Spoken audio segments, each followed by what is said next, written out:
మేము కష్టపడితేనట రేవంత్ సీఎం అంటే ఏం కష్టపడ్డావే నువ్వు? ఈయన ఎలవంజరా ఈయన కష్టపడ్డా అంటున్నావు.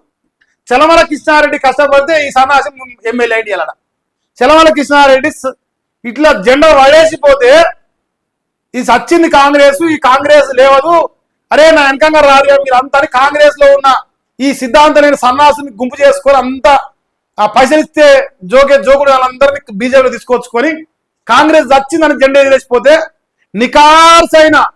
నికార్సైన కాంగ్రెస్ రక్తం కలిగిన బిడ్డలు మునుగోడు నియోజకవర్గంలో కాంగ్రెస్ పార్టీ జెండా చలమల కృష్ణారెడ్డి ఆధ్వర్యంలో పట్టుకొని నిలబడి తిరిగిరు. దొంగ నువ్వు కష్టపడ్డావు. ఏం కనబెట్టినావు? పడేసి కాంగ్రెస్ కండువా పడేసి జెండా పడేసి జచ్చింది పార్టీ అని నా మొదలు చెప్పి నేను చూసిన మునుగోడులే.